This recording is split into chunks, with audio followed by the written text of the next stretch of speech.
Bom dia, vamos dar início à nossa coletiva de estatísticas do setor externo. A gente está aqui com o Fernando Rocha, que é o chefe do departamento de estatísticas aqui do Banco Central. E eu lembro para quem está participando aí online, se quiser fazer perguntas, fique à vontade e se apresente com nome e veículo. Fernando, bom dia, é com você. Bom dia, Natan, bom dia a todos. Vamos dar início hoje, então, à divulgação das estatísticas do setor externo da economia brasileira para o mês de setembro. Começando tradicionalmente, como a gente faz, com as estatísticas das transações correntes, que estão na tabela 1 da nota para a imprensa.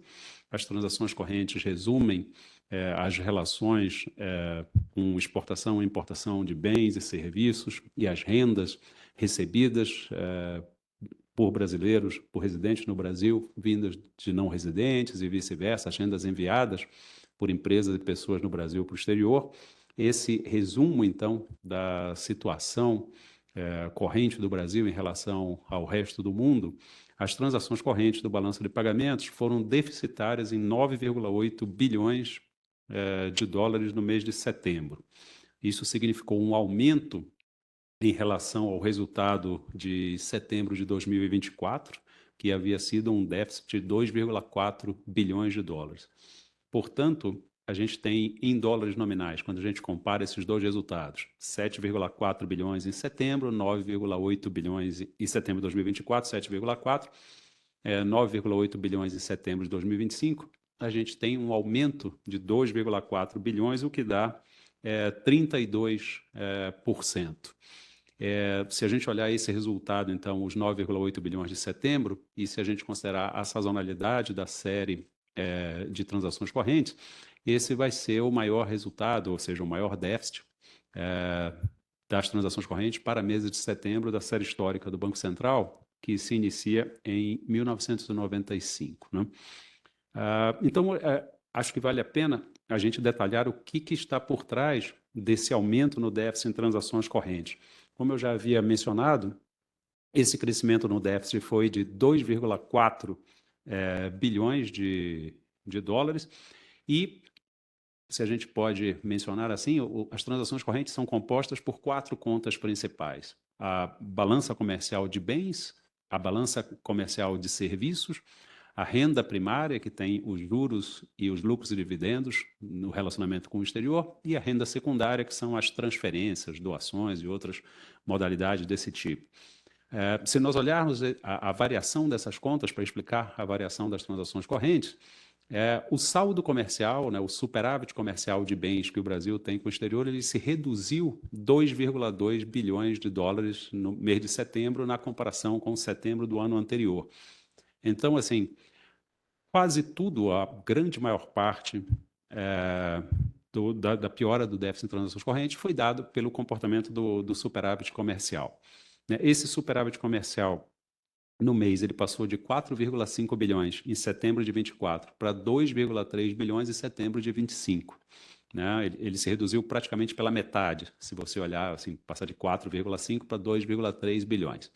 Mas aqui a gente tem um aspecto, né? A gente tem acompanhado mês a mês ao longo da nota, né, que as exportações brasileiras, aproximadamente mês a mês, elas estão estáveis em torno do maior nível da série, enquanto as importações seguem crescendo, talvez com uma velocidade menor, uma desaceleração, mas seguem crescendo e batendo recordes sucessivos, né? Então, a gente já via uma redução do superávit comercial ao longo do ano, na comparação com o ano anterior, e isso contribuindo para um aumento no déficit em transações correntes. Mas neste mês específico de setembro, vale a pena destacar, né, que enquanto a balança comercial se reduziu, o superávit comercial se reduziu em 2,2 bilhões, teve uma operação de importação que é bastante significativa, não ocorre, né, todos os meses, que vale a pena a gente destacar, que foi uma importação de plataforma de petróleo. É claro que vocês já sabem disso, isso foi divulgado pela Secretaria de Comércio Exterior no Ministério de Desenvolvimento, Indústria, Comércio e Serviços, quando eles fazem a divulgação da balança comercial no começo do mês, né? Eles são os responsáveis oficiais pela compilação dos dados da balança comercial do Brasil, e essa plataforma de petróleo, a importação foi de 2,4 bilhões, né? Então, a gente pode dizer que essa plataforma de importação de petróleo sozinha respondeu pela redução, né, do superávit comercial quando a gente compara setembro de 25 contra setembro de 24. Os analistas podem usar isso da forma como acharem mais adequado, né? Mas a questão é que essa é uma importação real, aconteceu, né? Ela atende às necessidades das empresas exploradoras de petróleo no país de aumentar a produção, então ela é uma importação nesse sentido. Você pode dizer que reduziu o superávit mesmo, ponto. Né? Mas, se você quiser detalhar mais quais setores estão responsáveis por isso, eu acho que essa é uma importação muito significativa, né? Não acontece todos os meses, e acho que vale a pena, né, destacar. Então, a gente teve um aumento no déficit em transações correntes de 2,4 bilhões no período, né, de setembro de 25 até setembro de 24. A principal razão do aumento desse déficit foi a redução do superávit comercial, que foi de 2,2 bilhões. Essa redução aconteceu principalmente pelo aumento das importações, e dentro desse aumento das importações, o principal destaque é a plataforma de petróleo. Né? Um segundo ponto a destacar na composição das transações correntes é a renda primária, cujo déficit cresceu um pouco menos do que 1 bilhão de dólares, passou de 6,7 para 7,6 bilhões, o que dá uma variação de 14%. Então, foram essas duas contas que contribuíram para aumentar o déficit corrente, a redução do superávit comercial e o aumento no déficit em renda primária. Em sentido contrário, né, contribuindo para reduzir o déficit, a gente teve uma redução no déficit de serviços.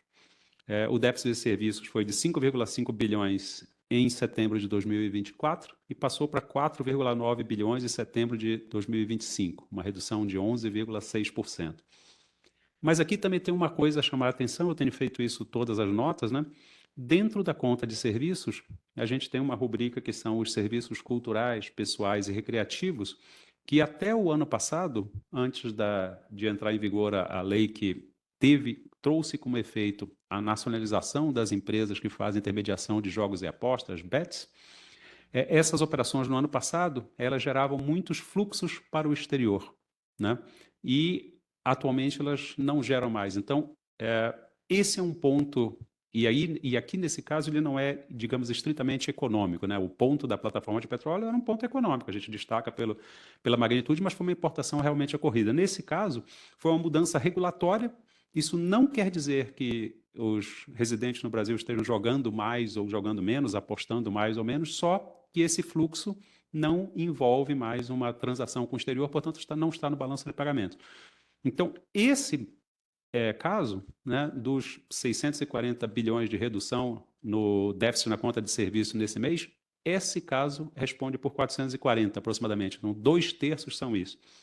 Então, parece que é mais consistente, né, economicamente, se você disser, ó, o superávit comercial está diminuindo porque está crescendo as importações. Isso é um sinal de demanda doméstica, né? Se essas importações estão crescendo cada vez menos, ou seja, estão desacelerando, isso dá um indicador sobre a demanda doméstica. Agora, se você chega lá e diz o superávit comercial está diminuindo e o déficit de serviços também, aí você pode ter uma questão a explicar, né? Por que está tendo mais demanda por bens e não está tendo mais demanda por serviços? Elas, em geral, andam juntos, né? E aqui, esse ponto, eu acho que é importante para os analistas poderem considerar esse ponto para ter uma avaliação mais correta do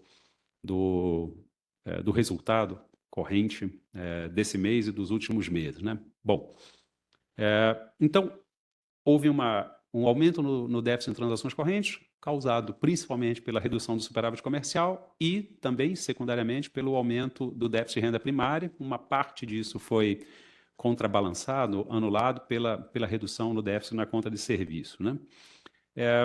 Eu já mencionei aqui os principais aspectos, o principal aspecto no caso da balança comercial, mas só para dar mais um foco na balança comercial, né? Eu mencionei que o superávit comercial de bens em setembro foi de 2,3 bilhões. Esse é um superávit baixo para meses de setembro. Ele é o mais baixo para meses de setembro desde 2014, né? Considerando os dólares nominais, lá atrás, 2014, esse valor foi de 1,1 bilhão. E no caso, a gente teve tanto aumento de exportações quanto aumento de importações.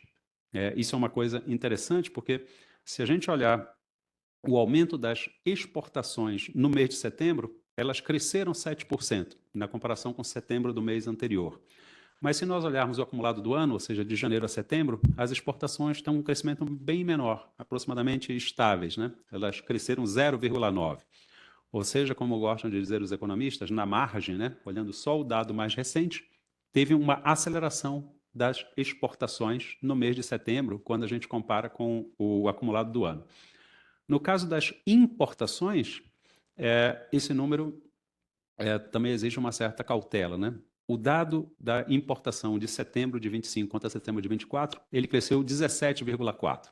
O que a gente estava vendo ao longo dos meses era um crescimento constante, sempre teve crescimento das importações, mas uma desaceleração desse crescimento, ou seja, ele crescia a taxas cada vez menores. O que aconteceu agora foi uma aceleração das importações também. Elas cresceram 17,4%, enquanto que se olha o acumulado do ano, de janeiro a setembro, elas crescem 7,5%. Também nesse caso, a plataforma de petróleo, pela magnitude que teve essa importação, ela é bastante importante. Se para fins analíticos, por exemplo, a gente tirasse o caso da plataforma, a taxa de crescimento das importações em setembro seria 7,5%, que é igual à taxa acumulada no ano, ou seja, não haveria uma aceleração se a gente excluísse exclusivamente para fins analíticos a plataforma, que é uma coisa mais consistente com os resultados que as importações vêm apresentando nos outros meses. E ela teria aproximadamente a mesma taxa de crescimento das exportações no mês, gerando um saldo mais ou menos estável, né? No caso das exportações, a gente teve o maior mês de setembro da série, com esse crescimento de 7%. E de acordo com os dados da SESEX, eu só vou repetir aqui o que vocês já sabem, que já foi divulgado pela SESEX, né? A gente teve em setembro 2 movimentos, né? Uma redução das exportações para os Estados Unidos, redução em 20%, que é decorrência de aumento de taxas e das negociações que estão acontecendo entre os dois países, mas ela foi compensada por novos mercados, né? As exportações para a China cresceram 15%, as exportações para a Argentina cresceram 20%, né? São os dois principais mercados, houve crescimentos para outros mercados também. Aumento na venda de carnes, por exemplo, para destinos que não são os Estados Unidos, aumento na exportação de soja, de petróleo. Então, muito embora tenha tido uma redução bastante significativa das exportações para os Estados Unidos, quando a gente olha o conjunto das exportações, eles cresceram no mês e registraram o maior valor exportado na série do Banco Central para meses de setembro, né? Só para comentar que no caso das importações também é o maior resultado para meses de setembro, mostrando que a corrente de comércio do Brasil, que é a soma das exportações com as importações, estão crescendo. Bom, isso para os resultados de setembro. Se a gente olhar um período mais longo de tempo, os dados de janeiro a setembro, que aí esse impacto pontual ali de uma operação ou outra fica mais diluído, né? De janeiro a setembro, o déficit em transações correntes chegou a 56,9 bilhões de dólares, e isso se compara a um déficit de 44,1 bilhões no mesmo período os primeiros 3 trimestres de 2024. Isso dá um aumento de 29% e é o maior déficit corrente no Brasil para esse período de janeiro a setembro de cada ano desde 2014. Lá em 2014, a gente estava com 79,7 bilhões, ou seja, um valor bastante acima do que a gente tem hoje. Se a gente olhar, portanto, nesse dado acumulado do ano, cada vez que a gente faz uma nota, tem um mês a mais, né? Então, se a gente olhasse janeiro a julho, janeiro a agosto, janeiro a setembro, em geral, a comparação é a mesma. É sempre o maior resultado desde 2014, né? Se a gente olha a balança comercial teve superávit de 39,5 bilhões de janeiro a setembro. Houve uma redução, né, do superávit comercial em relação a janeiro a setembro de 2024, que era de 52,5, ou seja, também no acumulado do ano é a balança comercial que principalmente responde pela variação das transações correntes. Os números são praticamente iguais as transações correntes aumentaram 12,8 bilhões de dólares. O saldo comercial reduziu 13 bilhões de dólares. Então, assim, a gente fica bem evidente que neste ano o principal driver, o principal condicionante da evolução das transações correntes é o superávit comercial. Outra coisa relevante é que mesmo que esteja acontecendo redução, né, do saldo comercial, ele está acontecendo com crescimento tanto das exportações quanto das importações. Ambas têm crescido, a gente tem tanto para as exportações quanto para as importações, os maiores resultados da série do Banco Central para o período de janeiro a setembro de cada ano. Só que as exportações crescem menos. A exportação cresce por volta de 1% e as importações estão crescendo 7,5%. Né? Então, acho que esse é o foco do período de janeiro a setembro. Quando a gente olha para as transações correntes no período de 12 meses, né, como se a gente pegasse um ano, uma janela móvel, fosse andando com um ano ao longo, incluindo o mês de referência e tirando o mesmo mês do ano anterior, o déficit em transações correntes acumulado em 12 meses chegou a 78,9 bilhões de dólares, o que é 3,6% do PIB. Né? Quando a gente olha, esses dados estão na tabela 13 da nota para a imprensa, quando a gente olha para setembro de 2024, um ano atrás, esse déficit era de 49,8 bilhões, né? 2,23% do PIB. Então, no espaço de um ano, o déficit corrente passou de 2,2% para 3,6% do PIB, e a gente acabou de ver, o principal condicionante disso é a redução, né, do superávit comercial. Mas uma coisa que eu acho extremamente relevante de olhar em relação ao déficit comercial de 12 meses é o gráfico que acompanha o texto da nota para a imprensa, o gráfico 1, que acompanha o texto da nota para a imprensa. Se vocês olharem lá a linha verde, a linha vermelha, né, vocês vão ver que, nesse caso, a gente tem um crescimento, né, no déficit que a gente pode ver durante o ano de 2024 inteiro até fevereiro de 2025. Né? Para esse período inteiro, no gráfico a gente vai ver essa linha vermelha, que é o déficit em 12 meses como percentual do PIB, ou as barras azuis, que é o mesmo déficit em 12 meses, mas em bilhões de dólares, a gente vai ver um crescimento contínuo, mês a mês. Quando chega em fevereiro, tem uma inflexão, que agora a gente pode dizer que é uma inflexão bastante bem marcada, né? E esse resultado passa a andar de lado. Ele deixa de ter uma tendência clara de crescimento e passa a andar de lado. Né? Ele vai oscilando, aumenta no mês, diminui no outro. Né? Agora, por exemplo, em setembro aumentou em relação a agosto, mas ele fica basicamente estável. Se você olhar esse dado de setembro, que chegou a 3,6% do PIB, ele é exatamente igual à média aritmética do déficit de transações correntes de fevereiro até setembro, que dá 3,6% do PIB. Vocês podem chegar lá no resultado das transações correntes em 12 meses, na tabela 13 da nota para a imprensa, né, e fazer essa conta, né, e olhar o resultado de fevereiro a setembro, tirar a média de cada um desses resultados mensais, e ele vai dar 3,6% do PIB, que é exatamente o resultado que deu agora em setembro. Então, eu acho que esta é uma diferença, acho que isso é relevante para os analistas do setor externo de atividade econômica, né? A gente teve um período de ampliação no déficit e nos últimos 8 meses, de fevereiro a setembro, esse déficit está estável. Então, isso é relevante em relação à trajetória do déficit, à variação do déficit, né? Tendências do déficit.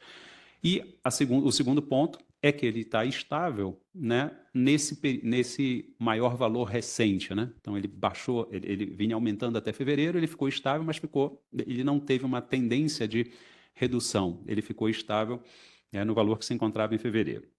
Bom, eu acho que isso resume bem os dados das transações correntes. Eu queria passar agora para a conta de investimento direto no país, que é o principal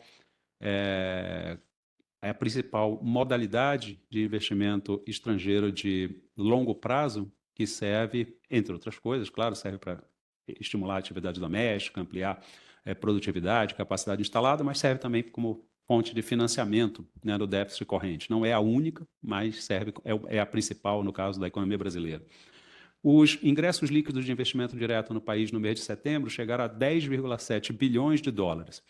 Se a gente olha o valor de setembro de 2024, a gente teve 3,9 bilhões. Então, foi um crescimento de 2,5 vezes, um pouco mais até de 2,5 vezes, nos fluxos de investimento direto. Isso aconteceu tanto porque o número de setembro de 24 era relativamente baixo para o padrão da economia brasileira, quanto porque o número para setembro de 25 ele é relativamente elevado. Basta você fazer uma conta simples, né? Por exemplo, a projeção do Banco Central para o investimento direto é alguma coisa por volta de 70 bilhões, está aí no relatório de política monetária divulgado, né, no mês passado. Mas se você olhar 10 bilhões e anualizar esse valor, você vai ter 120, né, bilhões. Então, isso mostra que foi um ingresso líquido bastante significativo. Não por outra razão, é o maior valor para meses de setembro da série histórica do Banco Central, embora nesse caso, essa é a comparação usual que a gente faz, mas nesse caso não tem tanta sazonalidade envolvida. A gente podia fazer com qualquer outro mês, mas considerando o mês de setembro, é o maior de toda a série histórica do Banco Central, né? Se a gente olhar esses dados em detalhes, essas informações estão na tabela 8, houve aumento dos novos investimentos, que são aqueles ingressos em participação no capital que excluem lucros reinvestidos. Então, essa parcela de participação no capital, sem os lucros investidos, são aqueles investimentos novos, quando muitas vezes se cria uma nova relação de investimento direto ou o investidor não residente aporta mais capital para o relacionamento que ele já tinha anteriormente, né? E, nesse caso, os investimentos eram de 2 bilhões em setembro do ano passado, passaram para 4,2 bilhões, ou seja, mais do que dobraram. Cresceram também os lucros reinvestidos. Esse lucro reinvestido é baseado numa estimativa que a gente faz sobre o lucro total da empresa e a gente considera o valor que foi efetivamente remetido ao exterior da subsidiária no Brasil para os seus controladores ou investidores diretos no exterior. E esse resíduo, esse saldo que fica, né, dessa diferença é o lucro que foi reinvestido pelos donos, reinvestido na empresa, né? Também é uma forma de financiar a expansão da capacidade da empresa. A estimativa é que esses lucros reinvestidos chegaram a 4,6 bilhões de dólares no mês. E também as operações intercompanhia foram positivas em termos líquidos, né? Ou seja, teve mais desembolsos de operações de crédito entre empresas do mesmo grupo no mês de setembro do que pagamento de dívidas anteriores. Esse valor foi 1,9 bilhão.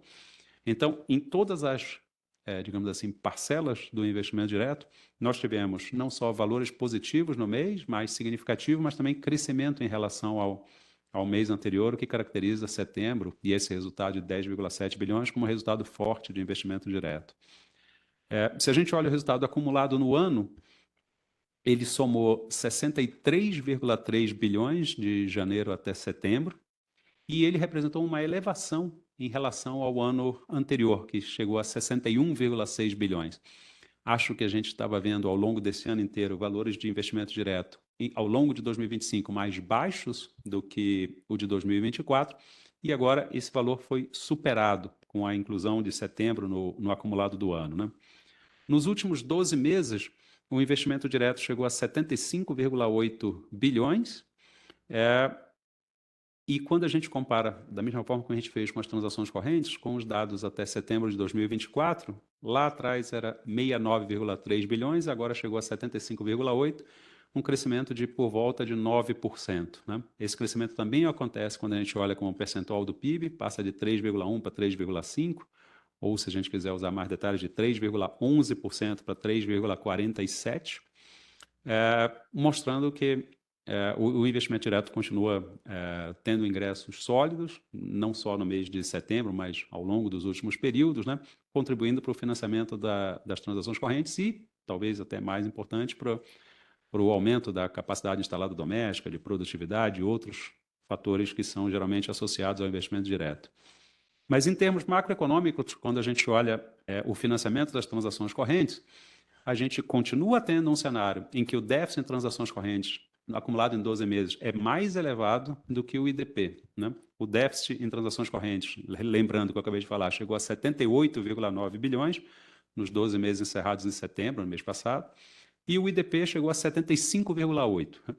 Quando a gente olha, então, essas duas magnitudes, 78,9 e 75,8, sim, é evidente que o déficit transacional é maior. Mas a gente olha uma diferença de 3 bilhões de dólares, 4% de diferença, em termos macroeconômicos, eu acho que são valores da mesma magnitude, né? Então, não só o investimento direto tem sido a principal fonte de financiamento no déficit corrente. A gente já vai ver que o investimento em carteira também tem cumprido esse papel neste ano. Não só o investimento direto é a principal fonte do financiamento no déficit de transações correntes, mas ele tem, embora seja numericamente um pouco abaixo, eles são fluxos da mesma magnitude, né? Então, o investimento direto continua, né, financiando o balanço de pagamentos do país. Essa diferença era maior no mês passado, 9%, diminuiu agora para 4% e continuam sendo magnitudes bastante similares. Um outro ponto a destacar em relação aos aspectos gerais, né, a gente mostrou as transações correntes do balanço de pagamentos e dentro da conta financeira os investimentos diretos. Um outro ponto dentro da conta financeira que merece atenção, na minha opinião, são os investimentos estrangeiros em carteira, que os investimentos estrangeiros em carteira ou em portfólio nada mais são do que os investimentos em ações e os investimentos em títulos de renda fixa, né? Eles registraram ingresso de 6,2 bilhões no mês de setembro e acumulam um ingresso de 9,2 bilhões ao longo do ano. Eu estou falando aqui dos dados que estão na tabela 1, que são os dados de todos os investimentos em carteira, no país e no exterior, né? Por duas razões. Primeiro, porque eles tiveram ingressos bastante significativos no mês, 6,2 bilhões, e eu quero destacar aqui que nesse mês de setembro foram feitas novas emissões de títulos soberanos no exterior, especificamente do Global 2056, né? Um título de referência de 30 anos da economia brasileira. Foram colocados 3,2 bilhões de dólares, houve resgate também no período. Então, em termos líquidos, houve ingressos líquidos em títulos de renda fixa com emissão de títulos soberanos de 1,8 bilhão de dólares agora em setembro. Mas o segundo ponto é que também o valor acumulado do ano, de 9,2 bilhões, ele já permite dizer que macroeconomicamente essa conta, neste ano, tem contribuído para financiar, né, o déficit corrente, juntamente com o investimento direto. E isso pode ser uma diferença, porque a gente está mais acostumado a ver, ao longo dos meses, no caso do investimento em portfólio, uma alternância entre ingressos e saídas, né? Alguns decidem aumentar a exposição ao país num determinado instrumento, como em títulos de renda fixa, enquanto outros realizam seus lucros, vendem suas posições e saem do país. Então, é muito comum que essa conta oscile valores positivos e negativos e não tenha valores muito significativos quando a gente acumula o ano ou 12 meses, né? Isso não está acontecendo em 2025, né? Quando a gente olha só os ingressos de renda fixa no país, ou seja, quando um investidor não residente compra um título soberano brasileiro emitido no mercado internacional, como é o caso desse Global 2056, para o investidor não residente, ele está fazendo ele está aumentando, vamos supor, a sua exposição em relação ao Brasil, ou seja, ele está comprando o risco Brasil e tudo. Mas ele está fazendo uma operação em dólares, em que ele não incorre risco cambial. Claro que as taxas de juros também são diferentes. Mas quando ele faz a compra de uma LTN ou LFT, ou seja, um título público emitido pelo mesmo emissor, né, pelo mesmo governo brasileiro, no mercado doméstico, ele também está aumentando a sua exposição ao risco país, mas está também comprando uma dívida em reais, ou seja, tem um risco cambial e uma taxa de juros mais elevada. Mas então a gente sempre destaca esses investimentos no mercado doméstico e eles foram igualmente fortes nesse mês de setembro, 4,4 bilhões no mês, principalmente pelo ingresso em títulos de renda fixa de 5 bilhões. Houve uma pequena saída em ações e fundos de investimento de 0,6 bilhão. Ou seja, eles não se confundem, né? Você teve esse 1,8 bilhão em emissões líquidas de títulos soberanos no exterior e esses 5 bilhões em investimentos líquidos em títulos de renda fixa no país. eles não se confundem, eles se somam, né? São duas coisas diferentes. E também no caso do investimento doméstico, do investimento não residente no mercado de ações e renda fixa doméstico, quando você olha o acumulado no ano de janeiro a setembro, ocorreu um ingresso líquido de 10,9 bilhões, né? Concentrado em títulos de renda fixa, com um investimento de 14 bilhões, também mostrando que, quando a gente acumula ao longo do ano, tem prevalecido a tendência de novos ingressos, né? Então, com isso aqui, eu fecho essa parte da exposição que fala das condições mais gerais das transações correntes e do seu financiamento, seja por investimento direto ou investimento em carteira. E eu queria fazer 3 comentários finais sobre a conta de serviços, a conta de renda primária e também um último sobre a conta de capital para falar dos fluxos de criptoativos, né? Na conta de serviços, né? Ela teve uma redução, né, no seu déficit no mês de setembro, comparado com setembro do mês anterior, 11,6%. Parte significativa, por volta de 2/3 desse valor, é decorrente da mudança do funcionamento das bets, como eu já havia mencionado, mas um ponto de destaque é que a gente teve um aumento no mês, que a gente tem visto ao longo dos últimos meses todos, um aumento na receita com exportação de serviços, e essas receitas se tornaram os recordes da série, né? Se a gente olhar para as despesas, elas tiveram um crescimento bem menor no mês, 0,6%, também influenciados por essa mudança nas bets, mas elas também são recordes. Quando você olha receitas e despesas no acumulado do ano de janeiro a setembro, tanto a receita quanto as despesas são os maiores valores da série. E isso conversa bem, do meu ponto de vista, com o que a gente vê acontecer no caso das exportações e importações de bens. Então, economicamente, se você olhar a demanda de residentes brasileiros aqui no país por bens e serviços externos, é praticamente a mesma demanda. Então, é muito correlacionado. Se tem um aumento na demanda por bens, também tende a ter um aumento na demanda por serviços. Então, esse é o primeiro ponto. Quando a gente olha os dados mais agregados, você vê uma queda no déficit, pode ficar achando que tem uma discrepância aí, tem que considerar as bets, mas quando você olha os fluxos brutos de receitas e despesas separadamente, ambos crescem, seja em bens, seja em serviços. E no caso do crescimento em serviços, uma coisa que a gente tem destacado ao longo do tempo é que, se vocês perceberem, a gente não faz mais hoje, ao longo deste ano, mesmo no ano passado, uma apresentação da conta de serviços do balanço de pagamentos que diz viagens internacionais, como a gente fazia alguns anos atrás. Não que a conta de viagens internacionais tenha deixado de ser importante, pelo contrário, é uma das principais contas que apresentam um déficit, mas a tendência de crescimento tem sido maior em outras rubricas de serviços, como serviço de propriedade intelectual. Neste caso, no mês de setembro, ou às vezes o predomínio é em telecomunicação, computação e informações, né? Eu acho que esses serviços têm ganhado relevância. No mês de setembro, os serviços de propriedade intelectual superaram $1 bilhão de déficit no mês. Para você ver, o déficit de viagens foi 1,3 bilhão e de serviço de propriedade intelectual 1,2 bilhão, valores bastante próximos, né? Esse serviço de propriedade intelectual concentra pagamentos de licença para distribuição de software e conteúdo digital aqui no Brasil, né?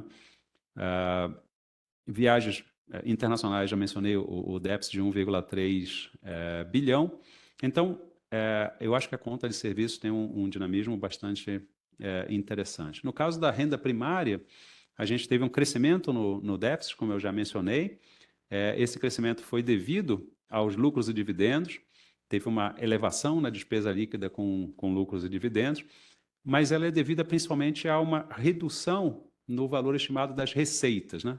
Você tem um valor líquido, receitas menos despesas, as receitas diminuíram, mesmo que as despesas não cresçam tanto, né? O déficit da conta sobe. Então, aqui a gente tem uma redução nas receitas e um aumento menor nas despesas, fazendo com que o déficit na conta de renda primária suba. Só para lembrar, as receitas com lucros e dividendos são os lucros auferidos pelas empresas não residentes, ou empresas no exterior, que têm investidores ou controladores residentes no Brasil. E as despesas é o oposto disso. Aquelas empresas de investimento direto no país, de IED, auferem lucros no Brasil. Se elas são controladas por um acionista não residente, esse lucro pertence a esse acionista, é a despesa nesta conta, né? E, por fim, no caso da conta de capital, essa conta está na tabela 6 da nota para a imprensa. Era uma conta que tradicionalmente tinha fluxos muito pequenos e a gente não comentava muito na nota para a imprensa, mas a partir da edição do novo Manual de Balanço de Pagamentos, editado em março de 2025, né, houve uma mudança metodológica na classificação dos criptoativos, e essa mudança fez com que eles saíssem lá daquela tabela 2, que era uma tabela que detalhava os ajustes na balança comercial brasileira, e fossem para a conta de capital. Então, todos os fluxos de residentes e não residentes de criptoativos atualmente estão na conta de capital brasileira. E esses fluxos estavam diminuíram no primeiro semestre, e nos últimos 3 meses eles voltaram a crescer, né? Então, as despesas líquidas com criptoativos, ou seja, brasileiros comprando criptoativos de não residentes, eles somaram 1,7 bilhão de dólares em setembro, acumulam no ano já 11,5 bilhões. E a diferença aqui é que teve uma retomada, a gente consegue identificar uma retomada nos últimos 2 ou 3 meses, mas quando a gente olha no acumulado do ano, o valor gasto com criptoativos ainda está menor, né? E de janeiro a setembro de 2024 houve um gasto de 12,9 bilhões, e agora de janeiro a setembro deste ano 11,5, né? Uma redução aí de pouco mais de 10%. Então, para os analistas que acompanham essa área, isso pode ser uma diferença relevante a investigar, diferença de trajetória, né, nos últimos meses em relação ao período mais longo. Esses eram os pontos que eu tinha preparado para trazer para vocês. Eu encerro a apresentação aqui, devolvo a palavra para o Natan, para ele organizar aí a sessão de perguntas que vocês eventualmente tenham. Muito obrigado.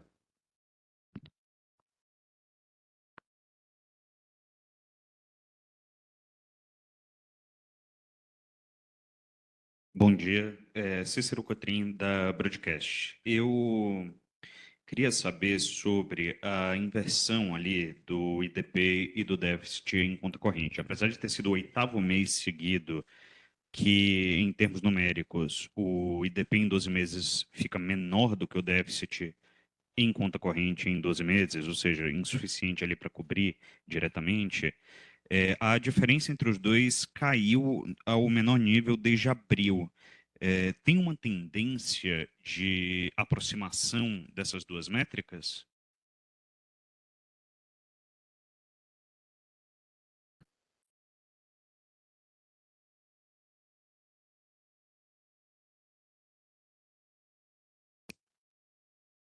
Opa, obrigado, Cícero. Vamos lá, então.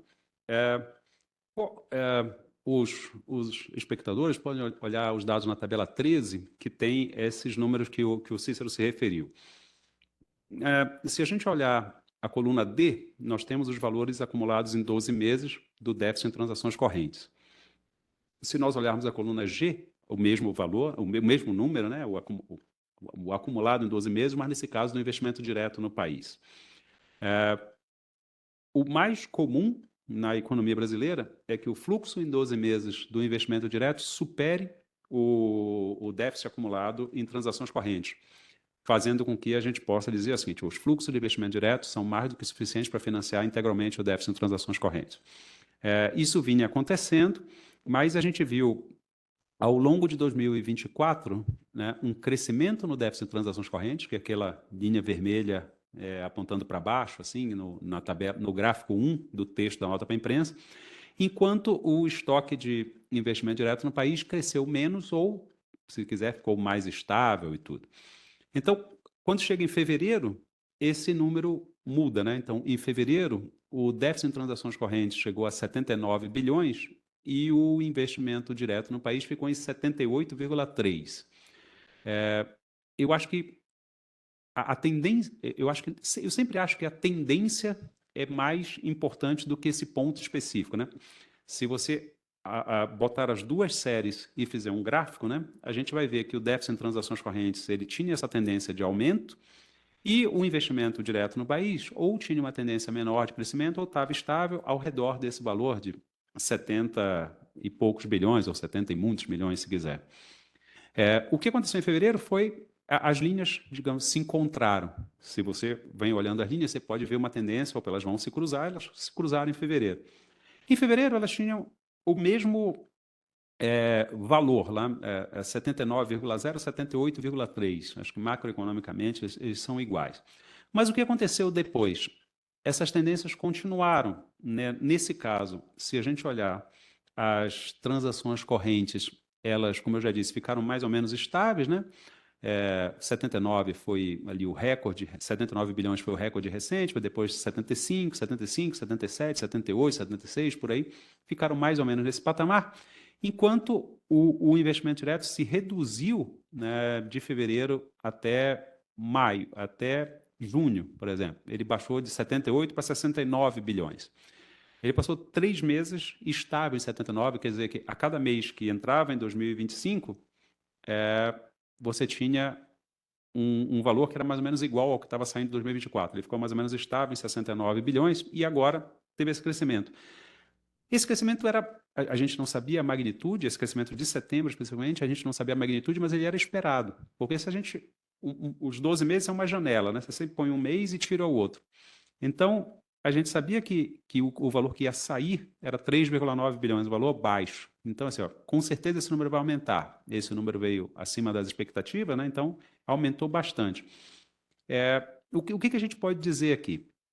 No caso das transações correntes, a gente já tem 8 meses em que ela está mais ou menos estável, num valor que é elevado para a série recente, né? Puxa, nessa mesma tabela 13, se a gente olhar aqui, a gente vai achar um valor por volta de 3,4 bilhões em dezembro de 19, né? Antes da pandemia, depois teve a pandemia, teve essas coisas todas, mas é um valor mais alto do que os valores recentes da série, mas ele está estável. Então, se as transações correntes continuarem estáveis, ou se elas ficam estáveis em dólares nominais, o PIB continua crescendo, elas podem até diminuir em relação ao PIB, o principal driver aí que a gente tem que olhar seria o resultado do investimento direto, né? A gente está olhando duas linhas, uma está estável, se a outra flutuar, ela que vai decidir o fluxo, né? Então, esse resultado de 10,7 bilhões é o maior da série, não quer dizer que isso é um novo patamar da série de investimento direto, a gente só tem um número, não dá para dizer, mas se a gente olhar para o quarto trimestre de 2024, né, fazendo a mesma conta que a gente fez para setembro, a gente vai ver no quarto trimestre um déficit em transações correntes de 22 bilhões. Se a gente olhar para o IDP no último trimestre de 2024, a gente vai ver um IDP de 12,5 bilhões. Aparentemente, esse investimento direto de 12,5 bilhões é baixo, né? A gente acabou de divulgar setembro, a gente está olhando para frente. Aparentemente, esse resultado de IDP é baixo. Tem uma característica específica no resultado de dezembro do IDP. Quando a gente mede o resultado do investimento direto, a gente tem a participação no capital, os lucros reinvestidos, as operações intercompanhia. Esses lucros reinvestidos, eles são aquele valor que a empresa oferiu de lucro, não mandou para o exterior, então reinvestiu na própria companhia. Só que no mês de setembro, provavelmente por razões de fechamento, no mês de dezembro, provavelmente por razões de fechamento de balanço, a gente tem um fluxo de lucros remetidos ao exterior elevado. E muitas vezes esse valor do mês é maior do que a estimativa do lucro total.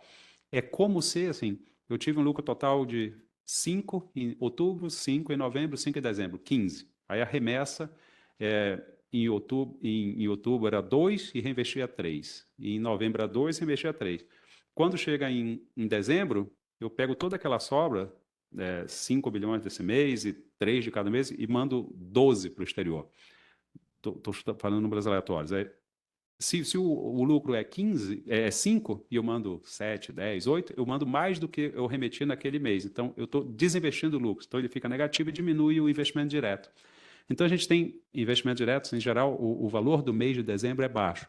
Mas, mesmo assim, se a gente olhar 12,5 bilhões, a gente tem uma média no trimestre, do último trimestre de 2024, de 4,2 por mês, né? E foi 6,7 em outubro, 5,7 em novembro.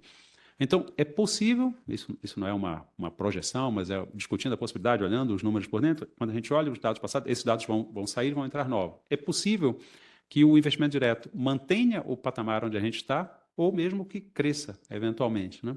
Que acumule no trimestre mais do que 12 bilhões.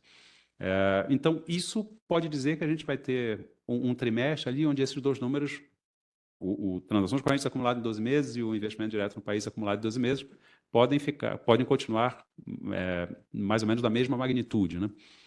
Não parece haver uma tendência, quando a gente olha os dados, não parece haver uma tendência de que essa diferença entre os dois números volte a crescer como ela cresceu entre, digamos, fevereiro e julho, né? Nos dados recentes, o ponto maior da diferença foi julho, em que o déficit corrente estava 9,5 bilhões maior do que o investimento direto. Ele reduziu para 7,5 e agora para 3,1 bilhões em agosto e setembro. Então, olhando assim, acho que eles vão continuar da mesma magnitude. Natan.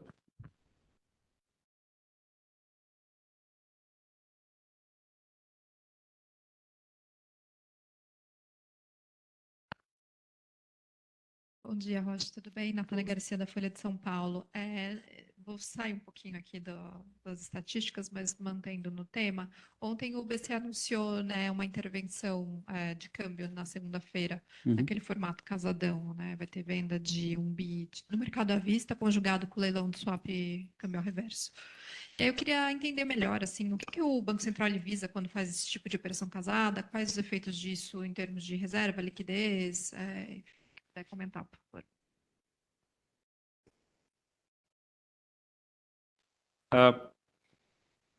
Infelizmente, vou ter que te deixar na mão dessa vez, mas as intervenções do Banco Central no mercado cambial, a política do Banco Central é definida pela diretoria colegiada, executada pela diretoria de política monetária.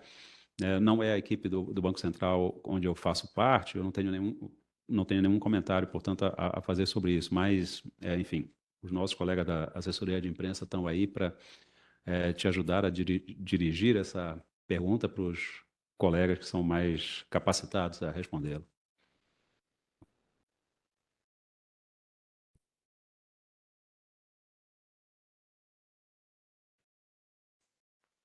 Bom dia, Gabriel Schunhara do Valor.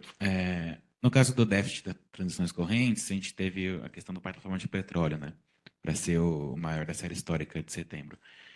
E no IDP, queria saber se teve algum movimento atípico para mês de setembro, para a gente ter também esse valor recorde. Obrigado.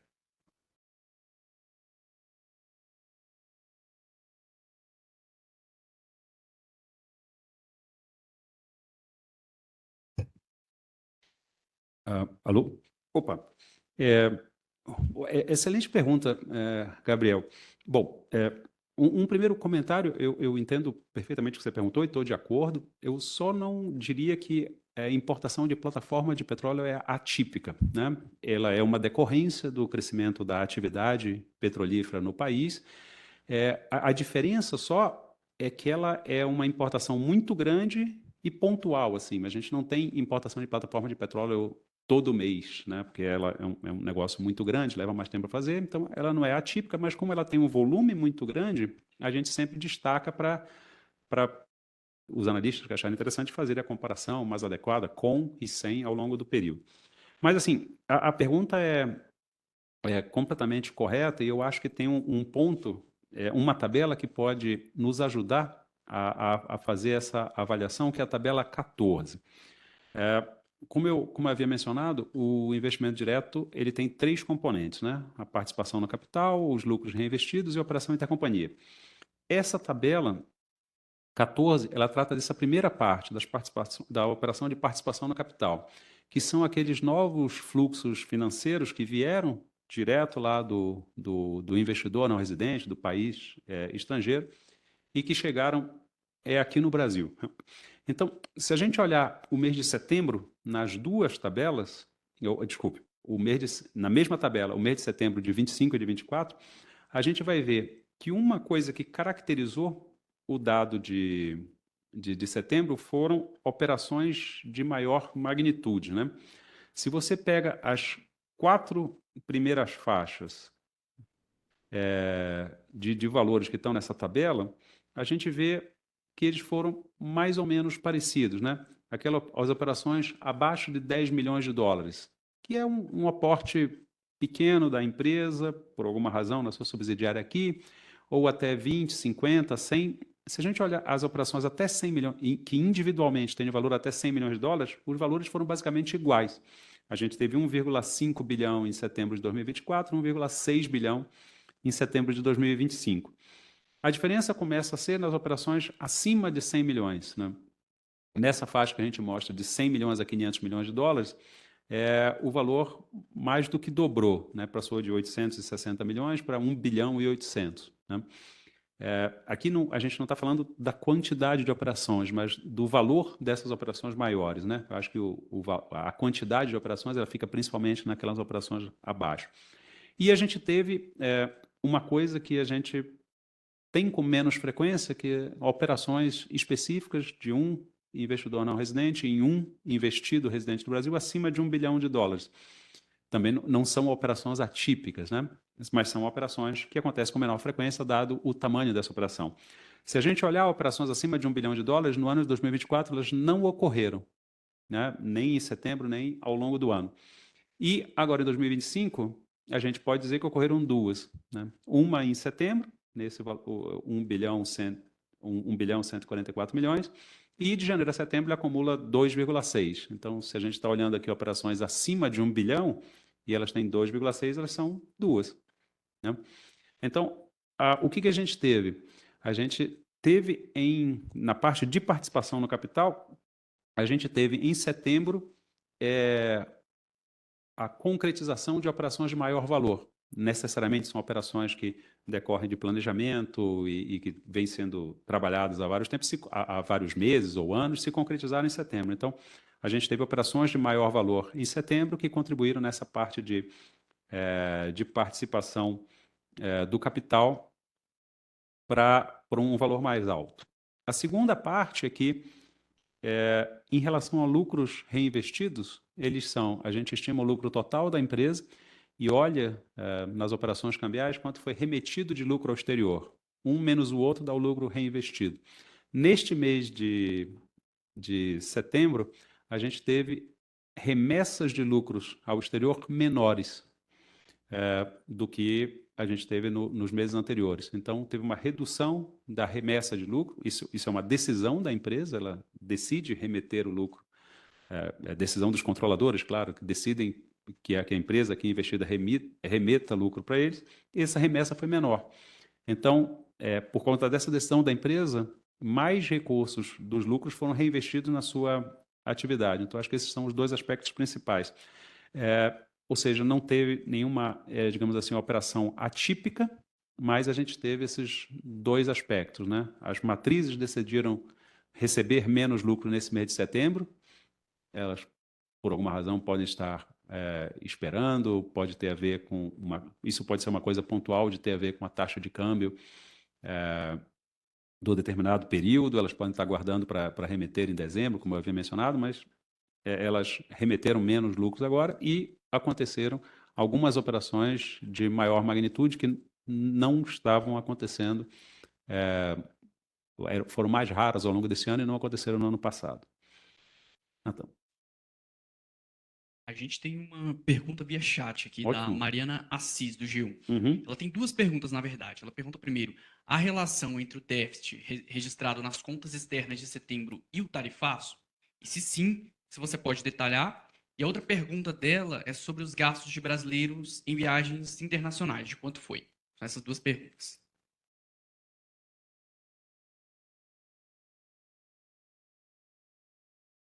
Opa. Muito obrigado, a Mariana, pelas perguntas. Elas são bastante relevantes, de fato. Se a gente olhar, a primeira delas está na balança comercial, né? Então, se a gente olhar o que aconteceu com a balança comercial, houve uma redução do superávit na balança comercial. Ele caiu, digamos assim, quase pela metade, era 4,5 bilhões em setembro do ano passado, baixou para 2,3 bilhões em setembro deste ano. Então, se você olhar uma redução do superávit comercial, eventualmente a primeira reação que o analista ou o leitor do número pode ter é dizer isso é por causa do aumento de tarifas, né? Mas a gente precisa ter um pouco mais de calma em relação a esse primeiro número agregado e olhar com mais detalhes, né? O primeiro ponto a balança comercial é a exportação menos a importação. A exportação está maior, dá um superávit. Então, o que a gente estava esperando, né, seguindo esse raciocínio, com o aumento das tarifas pelo governo dos Estados Unidos, faz com que, do ponto de vista do cliente americano, do importador americano, as exportações brasileiras fiquem mais caras. Então, se é um produto mais caro, eu compro menos. Então, eu devo esperar que o aumento das tarifas diminua as exportações brasileiras. Isso é fato, isso ocorreu. Mas quando a gente olha a redução do superávit comercial, a gente tem que olhar, por um lado, o que aconteceu com as exportações e olhar o que aconteceu com as importações. Então, uma parte importante dessa redução no superávit no mês foi o crescimento das importações. As exportações cresceram 7,5%, as importações cresceram 17,4%. Então, o crescimento maior das importações é a razão para a redução do superávit. Quando a gente olha as importações, nós destacamos o papel de uma importação de plataforma de petróleo. Ok, então, a redução do superávit, o primeiro ponto da resposta, a redução do superávit não está comprovando a ideia do tarifaço. Não foi por causa do tarifaço, mas pelo crescimento das importações. Segunda parte, se a gente olhar o impacto do tarifaço, a gente deve olhar, e esquece o superávit comercial, e vamos olhar para as exportações, especificamente, que são diretamente atingidas. As exportações no mês cresceram 7%. E a gente deveria esperar, né, por hipótese, nesse caso, com o tarifaço, que elas se reduzissem, mas elas cresceram. Então, digamos assim, tem uma coisa a investigar aí. Por que elas cresceram, né? Então, a gente pode olhar as exportações por país. A SESEX divulga uma quantidade espetacular de informações, um nível desagregado, um sistema fantástico de apuração de informações. Então, a gente pode olhar a informação por país, se a gente quiser, a gente pode olhar cada produto exportado para cada país, mas, enfim, aqui basta olhar, eu acho, as exportações por país. Então, se a gente olhar as exportações do Brasil para os Estados Unidos, no mês de setembro de 25, em comparação a setembro de 24, de fato elas caíram 20%. Isso era provavelmente o que a Mariana estava esperando ver nos números a partir da pergunta que ela fez, né? Então, houve uma redução das exportações para os Estados Unidos. Os preços aumentaram por causa das tarifas, a gente exportou menos. Mas a gente não exporta apenas para os Estados Unidos. Quando a gente olha os outros parceiros comerciais, né, e a China é o principal parceiro comercial, os Estados Unidos são um parceiro comercial importante, a Argentina outro, muito embora as exportações para os Estados Unidos tenham reduzido 20%, as exportações para a China cresceram 15%, as exportações para a Argentina cresceram 25%. Então, se reduziu a exportação para um determinado mercado, os Estados Unidos, mas aumentaram as exportações para outros mercados, e esse efeito do aumento para outros mercados foi maior do que a redução para os Estados Unidos. Por isso, as exportações totais cresceram, né?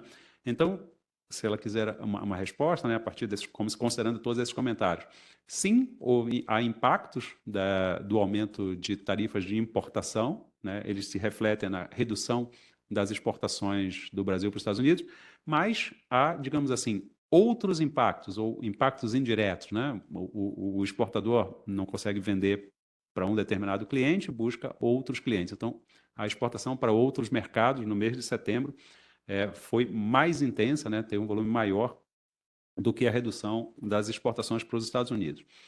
A outra pergunta é sobre os gastos dos brasileiros com viagens internacionais. Esses dados estão na tabela 3 e eles são as despesas de viagens internacionais. Se ela olhar os dados na tabela 3, a conta de viagens é, digamos assim, um líquido, né? É o que o americano, para usar esse exemplo, veio para o Brasil e as despesas que ele realizou nessa viagem dele para o Brasil e o que eu, como brasileiro, residente do país, gasto com as minhas viagens para os Estados Unidos, né?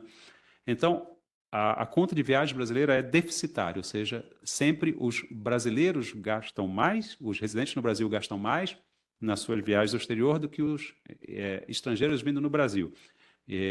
Mas uma coisa importante é que as receitas, ou seja, o turismo, que a gente chama de turismo receptivo, esses caras vindo para o Brasil, essas receitas têm sido crescentes e estão batendo recordes. Então, a gente está conseguindo atrair mais turistas, aumentar esse fluxo de divisas estrangeiras e reduzir o déficit em viagens. As receitas estão sendo déficit. Mas o que ela pergunta são as despesas. As despesas estão na linha 18 dessa tabela 3 da nota para a imprensa. No mês de setembro, esse valor chegou a 1,9 bilhão de dólares. A gente expressa em dólares, mas aqui estão incluídos as despesas de brasileiros e em qualquer destino no exterior, América Latina, Estados Unidos, Europa, Ásia, África, qualquer lugar. As despesas, então, no mês de setembro chegaram a 1,9 bilhão de dólares. Em setembro de 24, elas foram de 1,8 bilhão, elas cresceram quase 5%, 4,7%. E quando se olha o período de janeiro a setembro, deste ano, elas somaram 16,2 bilhões, maiores do que os 14,6 do ano passado, um crescimento de 10,9% quando a gente olha janeiro a setembro, né? Então, os valores das despesas estão na tabela 3 e a trajetória que elas têm tido é de aumento.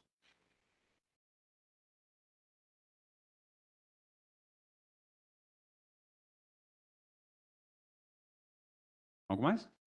Bom, o Natan informou aqui que não temos mais perguntas, nem presenciais, nem pelo chat. Eu, então, queria encerrar essa coletiva, agradecendo a todos pela participação, pela audiência, desejar a todos uma boa sexta-feira, um bom fim de semana e convidar a todos para as coletivas de estatísticas, né, desse ciclo, que vão ser no dia 29 e no dia 31 de outubro, na quarta e sexta da semana que vem, e vocês terão o prazer de ver aqui, neste lugar, o Renato Baldini, que é o chefe adjunto do Departamento de Estatísticas, que vai fazer as coletivas da semana que vem, tanto das estatísticas de crédito quanto das estatísticas fiscais.